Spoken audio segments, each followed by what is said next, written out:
Hello everyone, welcome to Sanmarga classes. ದಹನ ಮತ್ತು ಜ್ವಾಲೆ ಪಾಠದ 42ನೇ ಪ್ರಶ್ನೆ.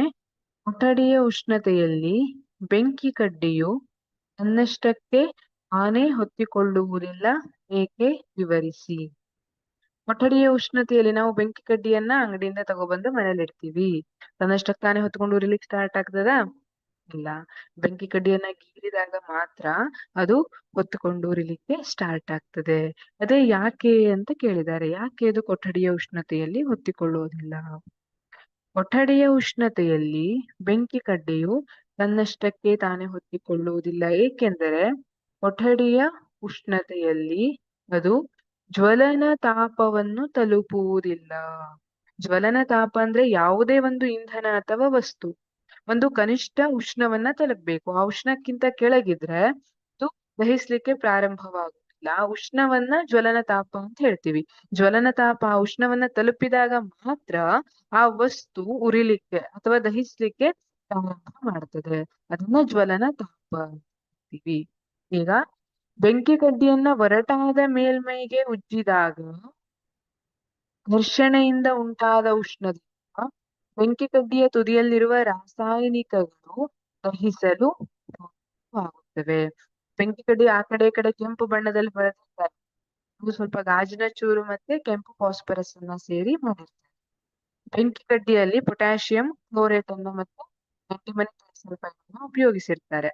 ಈಗ ಆ ಬೆಂಕಿ ಕಡ್ಡಿಯನ್ನ ಗೀರಿದಾಗ ಕೆಂಪು ಫಾಸ್ಫರಸ್ ಇರುವಂತಹದ್ದು ಬಿಳಿ ಫಾಸ್ಫರಸ್ ಆಗಿ ಬದಲಾಗುತ್ತೆ.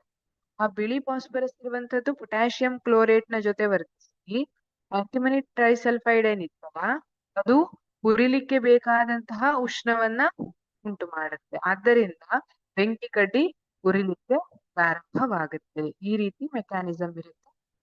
ನೀವು ಇಷ್ಟೇ ಬರೆದ್ರೆ ಸಾಕು. ಯಾಕಂದ್ರೆ ಅದು ಜ್ವಲನ ತಾಪವನ್ನ ಕೊಠಡಿ ಉಷ್ಣತೆಯಲ್ಲಿ ತಲುಪುವುದಿಲ್ಲ. ಅವಾಗ ಒರಟಾದ ಮೇಲ್ಮೈಗೆ ಉಜ್ಜಿದಾಗ ಘರ್ಷಣೆಯಿಂದ ಉಂಟಾದ ಉಷ್ಣತೆ ಮಾತ್ರ ಬೆಂಕಿ ಕಡ್ಡಿಯ ತುದಿಯಲ್ಲಿರುವ ರಾಸಾಯನಿಕಗಳು ಪ್ರಾರಂಭವಾಗುತ್ತವೆ. ಇದು ಎ ಆಯ್ತು. ಹಾಗಿದ್ರೆ ಬಿ ಏನಿದೆ? ಹುರದೀಪ್ತಿ, ಫಾಸ್ಫೋರೋಸೆನ್ಸ್ ಎಂದರೇನು?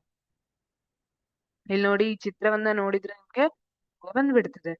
ಫಾಸ್ಫೋರೋಸೆನ್ಸ್ ಎಂದರೆ ಬೆಳಕಿನ ಮೂಲವನ್ನು ತೆಗೆದುಹಾಕಿದ ನಂತರವೂ ಕೆಲವು ವಸ್ತುಗಳು ಬೆಳಕನ್ನು ಹೊರಸೂಸುವುದನ್ನು ಮುಂದುವರಿಸುವ ವಿದ್ಯಮಾನವಾಗಿದೆ. ಫಾಸ್ಫೋರೋಸೆನ್ಸ್ ಅಂದ್ರೆ ಏನು? ಬೆಳಕಿನ ಮೂಲವನ್ನ ತೆಗೆದುಹಾಕಿದ ನಂತರವೂ ಕೆಲವು ವಸ್ತುಗಳು ಬೆಳಕನ್ನ ಹೊರಸೂಸುವುದನ್ನು ಮುಂದುವರಿಸುವ ವಿದ್ಯಮಾನ ಇದಾಗಿದೆ. ಅಂದ್ರೆ ಈಗ ನೀವು ಇಲ್ಲಿ ನೋಡಿರ್ಬಹುದು, ಇದು ರಾತ್ರಿಯ ವಾತಾವರಣ ಇದೆ. ಈ ಸಂದರ್ಭದಲ್ಲಿ ಏನಾಗುತ್ತೆ? ಇಲ್ಲಿ ಎಕ್ಸಿಟ್ ಅಂತ ಕಾಣ್ತಾ ಇದೆ. ಇದು ಹೀರಿಕೊಂಡಂತಹ ಬೆಳಕನ್ನೇ ಹೊರಗ್ ಬಿಡ್ತಾ ಹೋಗುತ್ತೆ. ಫಾಸ್ಫೋರೋಸೆನ್ಸ್ ಅಂತ ಕರಿತೀವಿ. ಇದು ಬಹಳವಾದ ಒಂದು ಕಾನ್ಸೆಪ್ಟ್ ಆಗಿದೆ. ಸೊ ನೀವು ಇಷ್ಟೇ ತಿಳ್ಕೊಳ್ಳಿ. ಈಗ ಇಲ್ಲೆಲ್ಲ ಹೇಗಿರುತ್ತೆ ಅಂದ್ರೆ, ನಾವು ಬೆಳಕಿನ ಮೂಲ ಅಲ್ಲಿ ಸೂರ್ಯ ಇರ್ಬೇಕು ಅಥವಾ ಯಾವುದೇ ಬೆಳಕಿನ ಮೂಲ ಇರ್ಬೇಕಂತಿಲ್ಲ. ಅದು ಮೊದ್ಲೇ ಪಡ್ಕೊಂಡಂತಹ ಬೆಳಕಿಂದ ಬೇರೆ ಬೇರೆ ಇದ್ದು ಆಮೇಲೆ ಅದು ಬೆಳಕನ್ನ ಹೊರಸೂಸ್ತಾ ಇರುತ್ತೆ. ಅದನ್ನ ಫಾಸ್ಫೋರೋಸೆನ್ಸ್ ಅಂತ ಕರೆದಿರ್ತೀವಿ.